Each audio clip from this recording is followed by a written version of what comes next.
नमस्कार बच्चों, स्वागत है आप सभी का आपके प्यारे से YouTube चैनल गौरव मिश्रा पे। बच्चों, जैसा कि आप लोग जानते हैं बोर्ड एग्जाम बहुत करीब है और आपके बोर्ड एग्जाम को ध्यान में रखते हुए हम लोग यहाँ पर डेली कुछ न कुछ अच्छे क्वेश्चन सॉल्व कर रहे हैं, इंपॉर्टेंट न्यूमेरिकल सॉल्व कर रहे हैं और पिछली साल बोर्ड में आए हुए एग्जाम में कुछ क्वेश्चन को सॉल्व कर रहे हैं। बच्चों, इस कड़ी में आज हम लोग शुरू करने जा रहे हैं रे ऑप्टिक्स को। तो अब हम लोग लगातार रे ऑप्टिक्स के कुछ क्वेश्चन सॉल्व करेंगे। तो अगर आप ये सारे क्वेश्चन रे ऑप्टिक्स के सॉल्व कर लेते हैं तो अगर आपने अभी अभी थ्योरी पढ़ी है तो न्यूमेरिकल्स में कोई प्रॉब्लम्स नहीं बचेगी। ठीक है, तो बोर्ड लेवल के लिए सारे क्वेश्चन बहुत इंपॉर्टेंट हैं। इवन अगर आप जेई और नीट भी देना चाहते हैं तो भी ये उनके बेसिक क्वेश्चन हैं जो आपको लगाना कंपलसरी है। तो चलिए बच्चों, हमारी इस वीडियो में आज हम शुरू करते हैं रे ऑप्टिक्स की अपनी प्रॉब्लम्स को। हमारा पहला न्यूमेरिकल ये है कि calculate the radius of curvature of an equivalence lens of refractive index 1.5 when it is kept in the medium of refractive index 1.4 to have a power of -5d। तो बच्चों देखिए, इस क्वेश्चन में हमसे क्या कह रहे हैं कि एक इक्वी कॉन्केव लेंस है। ठीक है, कॉन्केव लेंस कैसा होता है बच्चों? ये होता है ना जो मिड पे थिन होता है और एज पर क्या होता है? थिक होता है। एज पर थिक है, बीच में थिन है। ये है कॉन्केव लेंस। ठीक है, और ये इक्वी कॉन्केव कब कहा जाता है? जब इसकी दोनों रेडियाई जो है वो सेम हो जाती है। जैसे इस सरफेस की कुछ रेडियस होगी ना, इसका कुछ ना कुछ यहाँ सेंटर बनेगा ऐसे। ये रेडियस R1 पहले सरफेस को, क्योंकि लेफ्ट वाले सरफेस को फर्स्ट और इसको सेकेंड सरफेस कहते हैं। और इसकी सेकेंड सरफेस की रेडियस भाई इसका सेंटर कहीं ना कहीं यहाँ जाएगा ऐसे, तो ये बनेगी R2। तो बच्चों अगर ये इक्वी कॉन्केव लेंस है, ठीक है, तो ये आपको पता होना चाहिए कि R1 और R2 के मैग्नीट्यूड बराबर होते हैं। अच्छा, मैग्नीट्यूड बराबर मैं क्यों बोल रहा हूँ? क्योंकि हमको पता है ना R1 इस साइड है, यहाँ पे हम प्लस एक्स मान चलते हैं तो इसके इधर की डिस्टेंस पॉजिटिव, इधर की डिस्टेंस निगेटिव लेके चलते हैं। यही कॉन्सेप्ट बेसिक हम मान के चलते हैं ना। तो इसी यहाँ वाली डिस्टेंस क्या है? पॉजिटिव, तो ये R2 पॉजिटिव होगा और R1 क्या होगा? निगेटिव होगा। तो R1 की वैल्यू निगेटिव होगी, यानी कि अगर R1 की वैल्यू -R है तो R2 की वैल्यू क्या होगी बच्चों? +R। इनके मैग्नीट्यूड सेम है, तब इसको बोलते हैं ये कौन सा लेंस है? ये इक्वी कॉन्केव है। इक्वी मतलब इक्वल है उनकी रेडियस। ठीक है, अब कह रहे हैं जब इस लेंस को इस मीडियम में रखते हैं, किस में रखते हैं? 1.4 वाले मीडियम में। जैसे किसी मीडियम में डुबो दिया गया लेंस, जैसे पानी में डुबो दो या किसी और चीज में डुबो दो, तो यहाँ कोई ये मीडियम है। ठीक है, इस मीडियम में डुबो दिया तो कह रहे हैं कि जब मीडियम में डुबो देते हैं तो इसकी पावर जो है वो -5 डायोप्टर बनती है। बच्चों, पावर का फार्मूला लगा के आप फोकल लेंथ निकाल सकते हो, क्योंकि P बराबर क्या होता है? 1/f। अगर f को हम सेंटीमीटर में रखते हैं तो ऊपर आता है 100, यानी कि 100/f सेंटीमीटर। मीटर में रखते हैं तो 1/f मीटर में आता है। ठीक है, तो अगर हमको f को सेंटीमीटर में निकालना है तो 100/p कर देंगे तो ये आंसर निकल आएगा। f किस में निकलेगा बच्चों? सेंटीमीटर में। तो f की वैल्यू आ जाएगी 100/p, p की वैल्यू -5, तो f की वैल्यू हो जाएगी -20 सेंटीमीटर। ये कब है फोकल लेंथ बच्चों? जब इस लेंस को 1.4 रिफ्रैक्टिव इंडेक्स की मीडियम में डिप किया गया।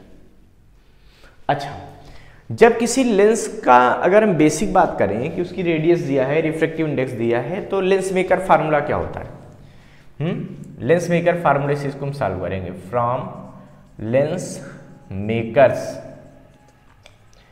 फार्मूला। तो बच्चों क्या होता है?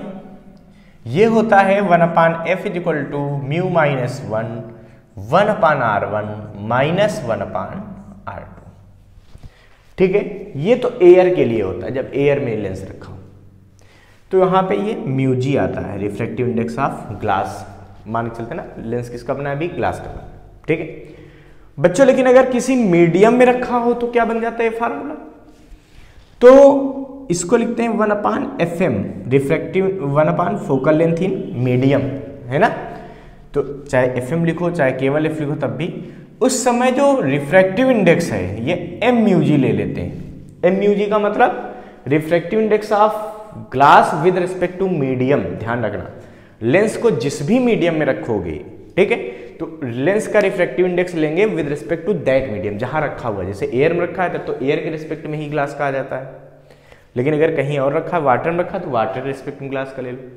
किसी भी और चीज में रखा है तो उस मीडियम के रिस्पेक्ट में, और जिस भी चीज का लेंस बना हुआ, ग्लास का बना हो तो ग्लास का रिफ्रैक्टिव इंडेक्स, जो भी बना हो जिस मीडियम का, मतलब जिस सब्सटेंस का, उस सब्सटेंस का रिफ्रैक्टिव इंडेक्स ले लेते हैं। किसके रिस्पेक्ट में? जिस मीडियम में रखा उसके रिस्पेक्ट में। बात समझ में आ रही? तो जैसे यहाँ पे इन्होंने कहा इस मीडियम में रखा हुआ है तो इस मीडियम के रिस्पेक्ट में ग्लास का रिफ्रैक्टिव इंडेक्स यूज कर लेंगे यहाँ पे। चलो सारी वैल्यू पुट कर देते हैं बच्चों। तो 1/f ये मीडियम की फोकल लेंथ है, तो मीडियम में फोकल लेंथ कितनी हो गई? -20 सेंटीमीटर। क्यों? क्योंकि पावर दिया था, वहां से हमने फोकल लेंथ फाइंड कर ली।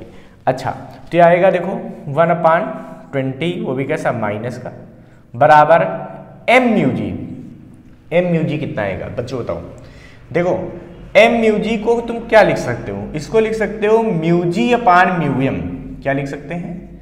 Mu g upon mu m, refractive index of glass upon refractive index of medium. तभी तो निकलता है refractive index of glass with respect to medium, तो ऐसे निकलता है। सारी वैल्यू पुट कर देंगे। म्यू जी 1.5, म्यू 1/4 सॉल्व कर लेंगे, ठीक है। तो 1.5/1.4, तो पॉइंट से पॉइंट हम चाहे तो हटा भी सकते हैं, यानी कि इसको हम लिख सकते हैं 15/14। यहाँ वैल्यू पुट कर दो तो क्या आएगा बच्चों? देखो 15/14 -1/R1। R1 कितना है? इक्विकॉन्वेक्स लेंस था, तो R1 की वैल्यू क्या है? -R, तो 1/R, वो भी माइनस का। फिर 1/R2, R2 देखो प्लस का है इसलिए +R। अब इसको हम जरा सॉल्व कर लेते हैं बच्चों। क्या आएगा देखो भाई, तो -1/20 इज इक्वल टू, यहाँ एलसीएम लेंगे तो क्या बचेगा? देखो 15 - 14/14, देखो एलसीएम लिया है, 14 यहाँ मल्टीप्लाई में आ गया, बिल्कुल सही है। तो ये क्या आएगा यहाँ से? -2/R, यहाँ से बनेगा बच्चों -2/R, ठीक है। तो -1/20 इज इक्वल टू, ये बचेगा यहाँ पे 1/14 इंटू -2/R, ठीक है। इससे इसको डिवाइड करेंगे तो क्या बचेगा बच्चों? 7 टाइम, ये 1 हो जाएगा, यहाँ 1 से कटेगा, यानी कि 7R इज इक्वल टू, अब देखो ये माइनस माइनस हम क्या कर सकते हैं? प्लस, इधर ये बचा नीचे 7R, तो यानी कि 1/20 इज इक्वल टू 1/7R। क्या बचा? 1/20 इज इक्वल टू 1/7R, या 7R इज इक्वल टू 20, तो R इज इक्वल टू 20/7, या R is equal to 2 point, ठीक है, 857 centimetre. So the value of radii will be 2.857 centimetre. तो ये रेडियस हो जाएगी हर सरफेस की, किसकी? कॉन्केव लेंस की, अगर उसको इस मीडियम में रखने पर पावर इतनी है तो, ठीक है। इसको फटाफट नोट कर लीजिए। रे ऑप्टिक्स का हमारा नेक्स्ट क्वेश्चन ये है कि an equiconvex convex lens 2 times in large real image when an object is kept 16 centimeter from it. The lens is cut into 2 identical plano-convex lens. If the object is again kept 16 centimeter in front of one of these lenses, then find the nature and position of the image formed. तो बच्चों देखिए इस question में हमसे क्या कह रहे हैं? हमसे कह रहे हैं कि एक कॉन्वेक्स लेंस है, ठीक है, जिसके सामने हमने 16 सेंटीमीटर पे कोई ऑब्जेक्ट रखा, ठीक है, मतलब कुछ ऐसा कॉन्वेक्स लेंस होगा, ठीक है, और इसके सामने 16 सेंटीमीटर पे हमने कोई ऑब्जेक्ट ऐसे रख दिया, ये देखो 16 सेंटीमीटर पे। तो हमसे कह रहे हैं उसकी m की वैल्यू -2 है। m माइनस में होने का मतलब बच्चों कि इमेज कैसी बन रही होगी? रियल, क्योंकि आपको पता है ना अगर m पॉजिटिव होता है तो वर्चुअल इमेज बनती है, m निगेटिव है तो इसका मतलब रियल इमेज बन रही है, और -2 होने का मतलब डबल बन रही है, ठीक है। तो सिंपल सी बात, यहां से आप v निकाल सकते हो, है मतलब इमेज कहाँ बन रही है, पोजीशन आप निकाल सकते हो, बिल्कुल निकाल सकते हो। कैसे बच्चों, यहाँ पर फार्मूला लगाएंगे क्या, m is equal to v upon u, m is equal to v upon u. तो m की वैल्यू -2 v अपान यू की वैल्यू -16, तो v कितना आ जाएगा 32 सेंटीमीटर। इसका मतलब इमेज कहाँ बनेगी, 32 सेंटीमीटर बनेगी। और हमको पता है ना रियल इमेज हमेशा कैसी बनती है, वो हमेशा इन्वर्टेड बनती है ना, वो उल्टी बनती है। इसका मतलब हमको ये पता चल गया कि इमेज कैसी बनेगी, इन्वर्टेड बनेगी। यहाँ से बच्चों हम फोकल लेंथ निकाल सकते हैं लेंस का। क्यों, क्योंकि बाद में कह रहे हैं इस लेंस को काट दिया गया, काट के फिर से 16 सेंटीमीटर पे यही ऑब्जेक्ट रखा गया, तो तब बताना है कि फाइनली इमेज कितनी बड़ी और कहाँ बनेगी। ठीक है, तो पहला काम हम ये करते हैं कि इस सिचुएशन में हम f निकाल देते हैं, क्योंकि तो फोकल लेंथ के लिए क्या होगा, अगर इसकी फोकल लेंथ को f मान लिया जाए, इस लेंस की फोकल लेंथ को हम क्या मान लेते हैं बच्चों, f, तो क्या होगा बच्चों 1/f बराबर 1/v माइनस 1/u। ये तो लेंस का फार्मूला है फोकल लेंथ निकालने का, बिल्कुल यूज कर सकते हैं। तो 1/f बराबर क्या आएगा, 1/- माइनस 1/u, u की वैल्यू माइनस का 16, मतलब 1/f बराबर आएगा 1/32, माइनस माइनस प्लस हो जाएगा तो 1/16, तो 1/f बराबर क्या आएगा बच्चों 32 एलसीएम, ये बचेगा 1 + 2, या फिर f is equal to 32/3 centimetre. इसका मतलब ये हुआ बच्चों f की वैल्यू आ गई 32 सेंटीमीटर। तो इस लेंस की तो फोकल लेंथ बच्चों निकल आई, कितनी आ गई, ये आ गई 32/3 सेंटीमीटर। ठीक है, आप चाहो तो इसका डायग्राम भी दिखा सकते हो, वरना कोई जरूरी नहीं है, चलिए हम दिखा देते हैं, आपका मन करे दिखाइएगा, वरना कोई दिक्कत नहीं। क्या कैसे ये बनना बच्चों इसका इमेज, तो देखो लाइट एक पैरेलल ऐसे आएगी, क्यों, क्योंकि फोकल लेंथ निकाल दिया ना 32/3 का मतलब क्या है 10.6 के आसपास, तो इसकी f यहाँ होगी देखो 10.6, इधर भी ऐसे ही होगी, यहाँ कहीं ये होगी है। तो एक लाइट है ऐसे जो फोकस से पास होगी, एक लाइट है इसके ऑप्टिकल सेंटर से पास होगी, ये दोनों लाइटें कहीं जाके मिलेंगी। ठीक है, ये मान लो ऐसे मिल गई, ये उसकी क्या बनेगी बच्चों, इमेज बन रही, रियल वाली इमेज बन रही ना, ये बन रही a' b', यहाँ इमेज बन रही ये। ठीक है, अच्छा बिल्कुल सही। अब बच्चों है क्या, ये रे हैं तो इनको ऐसे एरो से दिखाना जरूरी है। ठीक है, ये बन गई। अब बच्चों क्या कह रहे हैं कि इस लेंस को वर्टिकली कट किया गया। तो बच्चों जैसे कोई लेंस है, मान लो हम ये कहते हैं कि ये कॉन्वेक्स लेंस है। ठीक है, कैसा है, इक्वी कॉन्वेक्स है। कैसा बच्चों ये equi convex lens, equi convex question में दिया है। इक्वी कॉन्वेक्स का मतलब समझते हो, दोनों तरफ की रेडियस ऑफ कर्वेचर क्या है, सेम है, और इसकी फोकल लेंथ बच्चों f है। तो इसको दो तरीके से हम कट कर सकते हैं, एक तो इसको वर्टिकली कट कर सकते हैं जैसे इस क्वेश्चन में करवा रहे हैं। तो अगर वर्टिकली कट करोगे तो बच्चों दो लेंस बनेंगे, देखो एक ये बनेगा, एक ये बनेगा, और ये दोनों ही लेंस कैसे बनेंगे, ये दोनों ही बनेंगे बच्चों प्लेनो कॉन्वेक्स लेंस। कैसे बनेंगे, प्लेनो कॉन्वेक्स, और इनकी जो फोकल लेंथ होगी वो पहले वाले लेंस की डबल हो जाती है। कैसे डबल हो जाती है अगर आपको सीखना है तो effect on focal length due to cutting of lens. ठीक है, ये हमने एक वीडियो डाल रखा है रे ऑप्टिक्स की हमारी जो है, अगर आप हमारी प्लेलिस्ट में जाएंगे तो वहाँ से भी आपको ये वीडियो मिल जाएगा। ठीक है, कि लेंस को कट करने पे क्या इफेक्ट होता है, वहाँ पे हमने आपको समझाया। खैर, तो ये डबल डबल हो जाएगा, ये आप याद रखिए बच्चों। अगर कभी किसी क्वेश्चन में कह दे हॉरिजेंटली कट करते हैं, मान लिया यहाँ तो वर्टिकली कहा है, बट अगर कभी हॉरिजेंटल कट के लिए क्या कह दें तो हॉरिजेंटल ऐसे कट करोगे इसको, तो बच्चों इसमें दो लेंस बनेंगे, एक ये लेंस बनेगा, एक ये लेंस बनेगा। ठीक है, बट ध्यान रखिएगा कि हॉरिजेंटली कट करने पे लेंस की फोकल लेंथ में कोई फर्क नहीं पड़ता है। तो जब वर्टिकली कट करते हैं तो फोकल लेंथ डबल हो जाती है, हॉरिजेंटली कट करते हैं तो कोई फर्क नहीं पड़ता। अच्छा, अब देखिए बच्चों, हमको बता दिया गया कि इसको दो पार्ट में कट कर दिया लेंस को। कैसे कट किया, वर्टिकली, मतलब फोकल लेंथ फाइनल केस में क्या हो गई, दोगुनी हो गई हो।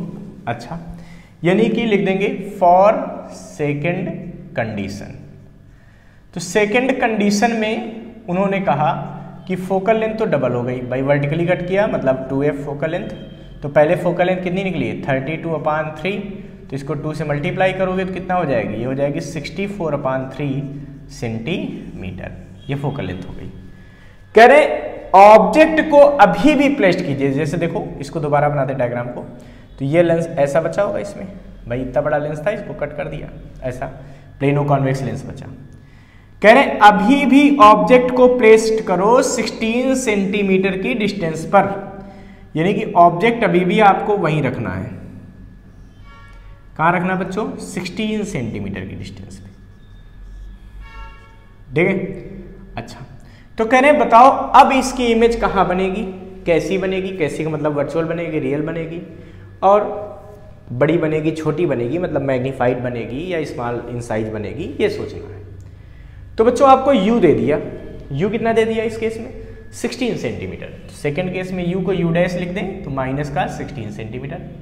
तो बच्चों पहला काम होगा v फाइंड कीजिए, बिना v के तो आप कुछ बता नहीं पाएंगे कि इमेज कहाँ बनेगी। तो इसके लिए क्या करेंगे, वही लेंस का फार्मूला 1/f बराबर 1/v माइनस 1/u लगाएंगे, लेकिन यह f dash v dash u dash, क्यों, क्योंकि बदल इसलिए दिया v और u नहीं लिखा, v डैश u डैश लिखा, क्योंकि पहले हम v और u यहाँ पे यूज कर चुके हैं तो वो नहीं यूज करेंगे, ठीक है, कुछ और मान लेंगे, ऐसे कर सारी वैल्यू पुट कर दें। तो f डैश की वैल्यू क्या है बच्चों 64/3, तो ये 3 पलट के ऊपर चला जाएगा, बराबर 1/v dash minus 1/u dash, u dash की वैल्यू क्या है 16, तो भी कैसा है माइनस, ठीक है, ये माइनस माइनस क्या हो जाएगा प्लस, तो 3/64 इक्वल टू 1/v डैश और प्लस का 1/16, तो 1/v डैश बराबर क्या होगा बच्चों 3/64 माइनस 1/16, यहाँ पे एलसीएम लोगे तो बच्चों क्या मिलेगा बताओ, ये मिलेगा 3 माइनस 4/64, देखो 64 एलसीएम ले लिया, 3 माइनस 4/64, यानी कि v डैश की वैल्यू आ जाएगी -64 सेंटीमीटर। बच्चों इमेज की डिस्टेंस माइनस में आने का मतलब समझ रहे हो कि इमेज सेम साइड बनेगी, और सेम साइड इमेज बनती है तो कैसी बनती है वर्चुअल, इसका मतलब यहाँ पे वर्चुअल इमेज बनेगी, यहाँ कैसी इमेज बनेगी बच्चों वर्चुअल इमेज बनेगी, और उसका m कितना होगा, m का मतलब लीनियर मैग्निफिकेशन, ये क्या होता है बच्चों, ये होता है v/u, तो v की वैल्यू -64, u की वैल्यू -16, सॉल्व करो कितना आएगा +4, इसका मतलब जो लीनियर मैग्निफिकेशन है वो क्या होगा बच्चों, वो +4 होगा, ठीक है, ध्यान रखिएगा कि लीनियर मैग्निफिकेशन +4 होगा, इसका इमेज 4 टाइम्स बनेगी, इसका मतलब वो इमेज कितनी टाइम बनेगी 4 टाइम बनेगी, और प्लस आने का मतलब इमेज कैसी बनेगी बच्चों वर्चुअल इमेज बनेगी, कैसी बनेगी वर्चुअल इमेज। अगर आप कभी चाहो तो इसका रे डायग्राम भी दिखा सकते हो, ये आपके ऊपर है, रे डायग्राम दिखाना ना दिखाना आपके ऊपर है, आप मन करे दिखाओ ना मन करे छोड़ दो। चलिए हम बना के दिखा देते हैं आपको। भाई इस समय फोकल लेंथ कितनी है, ये थी आपकी 64/3 यानी कि 21 पॉइंट समथिंग, यानी कि फोकल लेंथ इतनी है, ये f इधर का, सेकेंड फोकस इधर का, ये कहीं है मान लो, ठीक। अब देखो बच्चों क्या होगा, एक लाइट है जो सीधे आएगी पैरेलल प्रिंसिपल एक्सिस की, वो क्या होगी, वो फोकस से पास होगी, ऐसे पास हो गई। एक लाइट है जो ऑप्टिकल सेंटर से जाएगी, वो क्या होगी, वो तो सीधे चली जाएगी। अब जो ऑप्टिकल सेंटर वाली लाइट है वो तो सीधे चली गई, तो ये दोनों लाइटें कहीं ना कहीं मिलती हुई महसूस होंगी, देखो पीछे, क्योंकि आगे तो कहीं मिलने का चांस है नहीं, है ना, डाइवर्ज हो रही है आगे की तरफ, पीछे कहीं इकट्ठी होंगी, यहाँ कहीं, ये उसकी फाइनल इमेज बन जाएगी, क्या बनेगी A double dash B double dash, यानी कुछ ऐसी इमेज बनेगी पीछे की तरफ, 64 सेंटीमीटर पे ये इमेज बनेगी। लेकिन ये आपकी मर्जी है, मैंने बोला ना आप ये डायग्राम बनाओ या मत बनाओ, मैं तो यही कहूँगा एग्जाम में मत बनाओ, बट आपको जानकारी होनी चाहिए, ठीक है। तो इमेज 64 सेंटीमीटर पे बनेगी, वर्चुअल बनेगी, और 4 टाइम होगी, इरेक्ट होगी, सीधी बनेगी, ठीक है। इसको फटाफट ये बच्चों रे ऑप्टिक्स का हम अपना नेक्स्ट क्वेश्चन ट्राई करते हैं। हमारा नेक्स्ट क्वेश्चन ये है कि an equilateral glass prism has refractive index 1.6 in air. Calculate the angle of minimum deviation of the prism when kept in a medium of refractive index 4√2/5. Okay, तो बच्चों देखिए इस क्वेश्चन में हमसे क्या करें, इक्विलैटरल ग्लास प्रिज्म है, ठीक है, एक ग्लास प्रिज्म है, कैसा है, इक्विलैटरल। इक्विलैटरल का मतलब समझते हो बच्चों, उसकी सारी साइड क्या है, सेम है। जब सारी साइड सेम होंगी तो सारे एंगल भी सेम होंगे, यानी कि एंगल ए अगर है, ये बी है, ये सी है, तो ए की वैल्यू हमको यहाँ से मिल गई, कितना हो गया बच्चों, 60 डिग्री, ठीक है। इन्होंने कहा कि जब इस प्रिज्म को एयर में रखते हैं तो इसका रिफ्रैक्टिव इंडेक्स 1.6 है, मतलब लेंस के जो प्रिज्म का मटेरियल है, ग्लास प्रिज्म का, उस ग्लास का रिफ्रैक्टिव इंडेक्स हमको कितना दे दिया, एयर के रिस्पेक्ट में ना तो ग्लास का निकल आया, ठीक है, वो हमको दे दिया कितना, 1.6। तो ये ग्लास का यानी कि प्रिज्म का रिफ्रैक्टिव इंडेक्स हमको दे दिया, ठीक।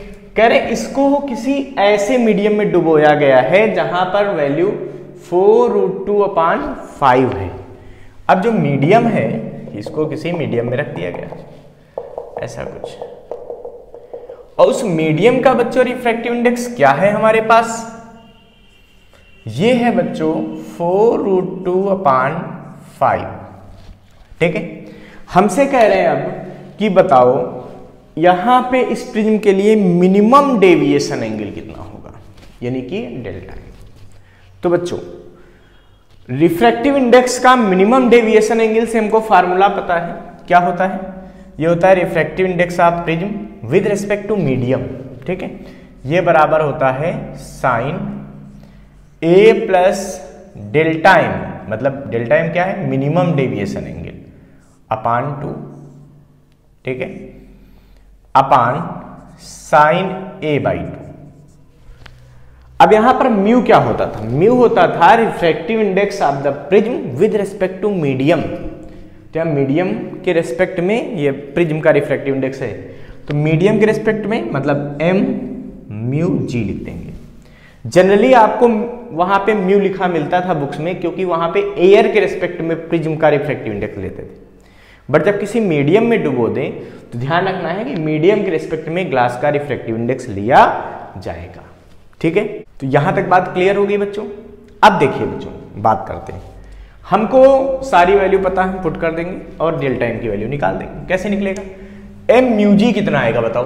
तो बच्चों एम म्यू जी की जरूरत क्या है, इसकी वैल्यू होती है mu g upon mu M, भाई इसका फार्मूला ये है, रख दो वैल्यू। म्यू जी कितना है 1.6, म्यू एम कितना है 4√2/5, तो अपान 5 है तो ये 5 पलट के ऊपर चला जाएगा।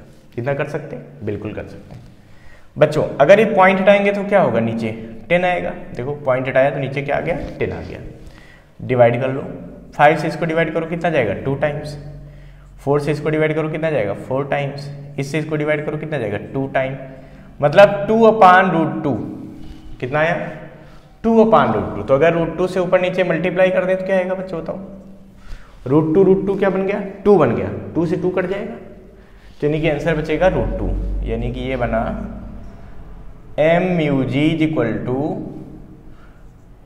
2√2/2 कट गया, तो ये आ गया एम म्यू जी की वैल्यू आ गई, कितनी आ गई √2। ये वैल्यू यहाँ पे पुट कर देंगे तो क्या आ जाएगा बच्चों, देखो इसकी जगह क्या आ गया, ये √2 आ गया, ठीक है, sine A plus delta M by 2, तो ये क्या आएगा साइन ए की value 60 degree plus delta M upon 2 upon sine 60/2 है, 60 डिग्री है ना, तो ये रख दिया। अच्छा बच्चों ये क्या आएगा √2 इज इक्वल टू, ये क्या बचेगा साइन 30, इस साइन 30 से इधर मल्टीप्लाई कर दे तो क्या बचेगा √2 into sine 30 is equal to sine 60 plus delta M upon 2, ठीक है। साइन 30 की वैल्यू क्या होती है 1/2, वैल्यू पुट कर दो तो क्या बचेगा बच्चों √2 इंटू 1/2, देखो √2 into 1/2 is equal to sine 60 plus delta M upon 2, जहाँ डेल्टा एम क्या है मिनिमम डेविएशन एंगल, और यही हमको निकालना है। इससे इसको डिवाइड करोगे फिर वही बात है, अगर ऊपर नीचे √2 से मल्टीप्लाई कर दे तो क्या होगा, ये √2 क्या बन जाएगा ऊपर 2 बन जाएगा अपान 2 √2 साइन 60 प्लस डेल्टा एम 1/2। बच्चों 2 से 2 कैंसिल हुआ तो ये बचा 1/√2। और 1/√2 की वैल्यू क्या होती है जरा बताओ हमको। बिल्कुल सही, क्या होती है? हाँ, किसी ने बोल दिया भाई, क्या होती है? 45 डिग्री। यानी कि यहाँ पे हो जाएगा ये sin 45, है ना। sin 45 की वैल्यू होती ना 1/√2, बहुत बढ़िया, बराबर sin 60 प्लस Δm/2। बच्चों साइन से साइन हट गए तो क्या बचा हमें? ये बचा 45 = 60 प्लस Δm/2। ठीक है, क्रॉस मल्टीप्लाई कर लो तो 45 × 2 कितना हो जाएगा? 90 हो जाएगा। यानी कि ये बनेगा, देखो 90 = 60 प्लस Δm, या Δm = 90 माइनस 60, यानी कितना बचेगा? 30 डिग्री।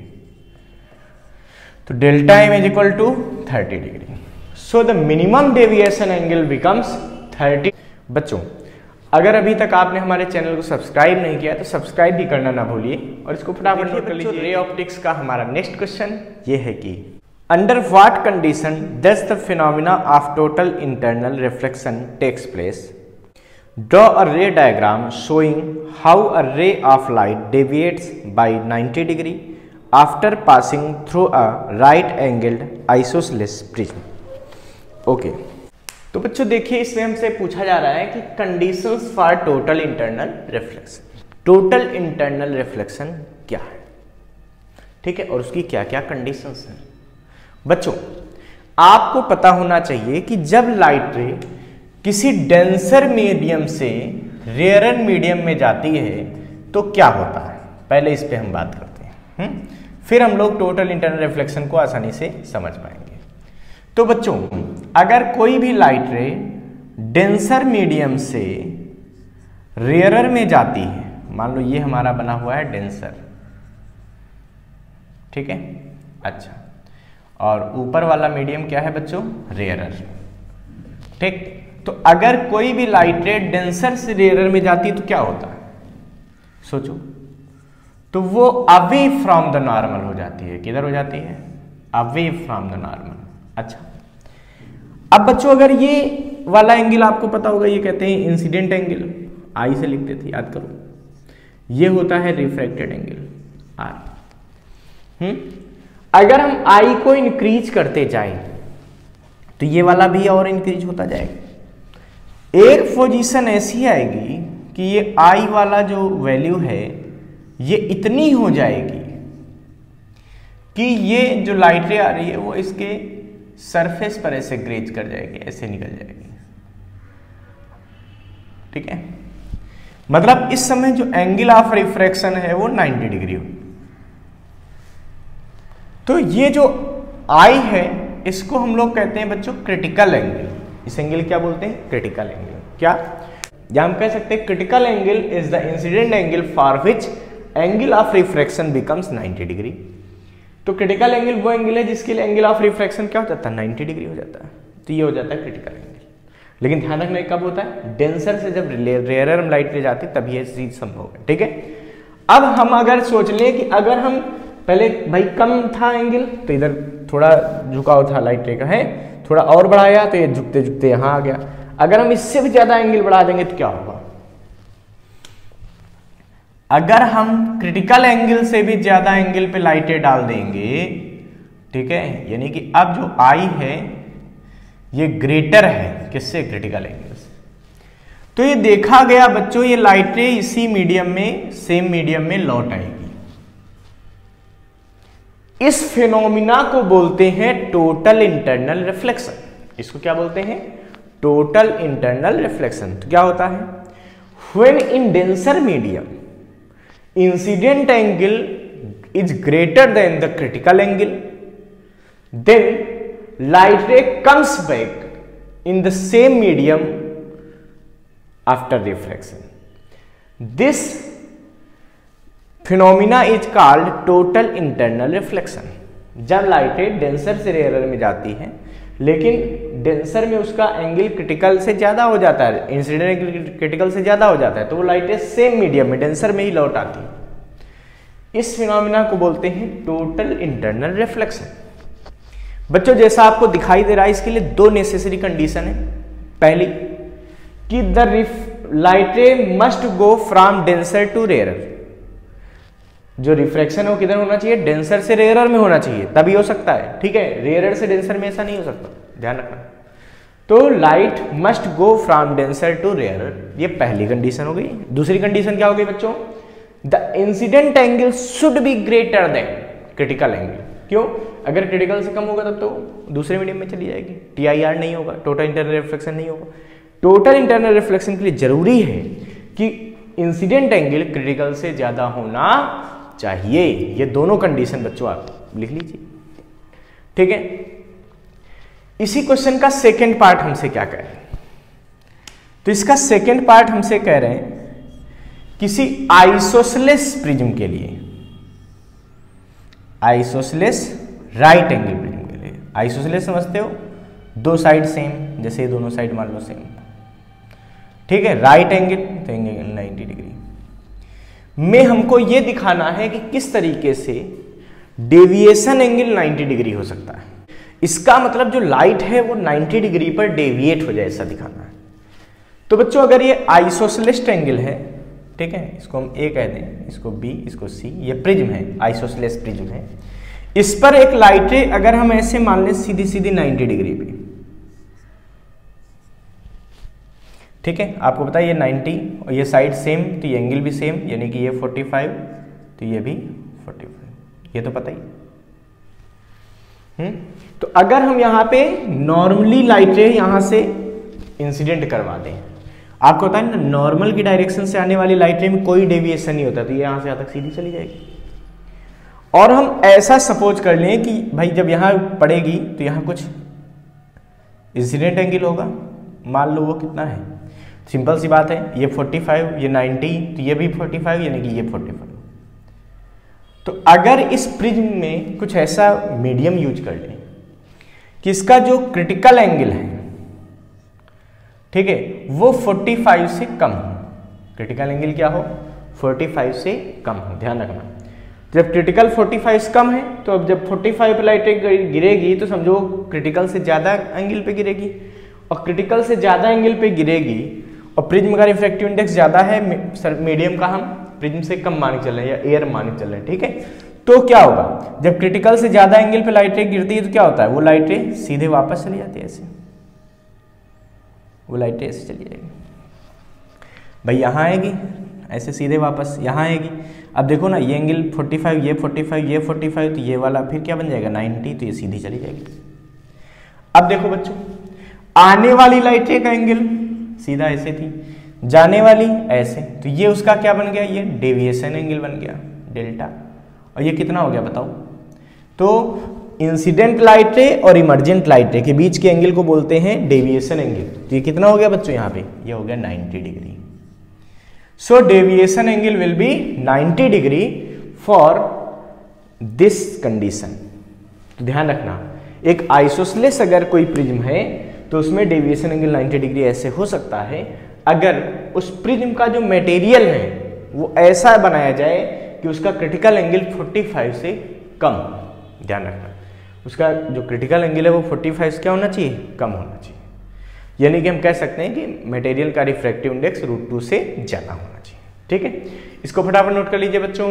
तो देखिए बच्चों, रे ऑप्टिक्स का हमारा नेक्स्ट क्वेश्चन ये है कि अ रे is incident on a prism of material of refractive index √2 at point M such that it grazes along NC after emerging from the prism as shown in the figure. Find the critical angle for the prism. Second, the angle of refraction at face AB.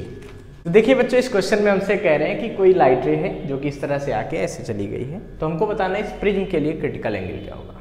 तो बच्चों, prism का refractive index कितना है, √2। आपको critical angle निकालना है, तो आपको पता है ना क्रिटिकल एंगल का फार्मूला क्या होता है, साइन C = 1/μ, बिल्कुल पता है। यानी कि आप कर सकते हो साइन C = 1/μ, म्यू की वैल्यू कितना है, √2, तो साइन C = क्या आएगा, ये आएगा बच्चों साइन 45। अगर आप इसको सॉल्व करते हो C = क्या मिलेगा आपको, 45। सो द क्रिटिकल एंगल की वैल्यू क्या आ गई, 45। अब बच्चों हमको यहाँ पे सेकेंड कंडीशन में हमको ए बी पे स्मॉल आर की वैल्यू बतानी है। तो हम मान लेते हैं भाई यहाँ से एंगल क्या है स्मॉल r1, ये एंगल क्या है स्मॉल r2, ठीक है। तो बच्चों सबसे पहले तो देखिए यहाँ जब लाइटें आ रही तो वो ऐसे जा रही क्रिटिकल एंगल पे, इसका मतलब R2 की वैल्यू तो हमको मिल गई। यहाँ R2 कितना मिल गया बताओ। तो नॉर्मल से जब क्रिटिकल एंगल पर लाइट आती तभी तो वो ऐसे जाती है सरफेस के लॉन्ग। इसका मतलब R2 तो जो है हमारा वो क्रिटिकल एंगल बन गया। R2 निकल आया, कितना बन गया, ये बन गया बच्चों हमारे पास ये वैल्यू आ गई 45 डिग्री, अभी अभी हम लोगों ने निकाली, ठीक है। R2 मिल गई। अब आपको पता है कि जो A होता है वो R1 प्लस R2 के बराबर होता है। याद करो जब आप इसका डेरिवेशन कर रहे थे तो आपने वहां पे सॉल्व किया था कि A equal to R1 plus R2। और अगर आपको ये नहीं पता है तो आप रिफ्रैक्शन थ्रू प्रिज्म बाय गौरव मिश्रा ये टाइप करके आप हमारा वीडियो प्रिज्म के लिए जो है वो देखकर ये समझ सकते हैं कि A equal to R1 plus R2 कैसे होता है, वरना इसको याद रखिए। तो देखिए R1 प्लस R2, ठीक है, ये आपको दिया है, पता है कितना है A। तो R1 प्लस R2, R2 का value 45 is equal to A, R1 आ जाएगा A माइनस 45। A की वैल्यू कितना दिया है बच्चों 60 डिग्री। तो R1 इज इक्वल टू क्या आ जाएगा A 60 माइनस 45, यानी कि R1 आ जाएगा यहाँ से, यह आएगा 15 degree. So the value of R1 will be 15 degree. तो R1 की वैल्यू यहाँ से कितनी आ जाएगी बच्चों 15 डिग्री, ठीक है। तो ये हमारे R1 की वैल्यू हो गई। इसको फटाफट नोट कर लीजिए बच्चों।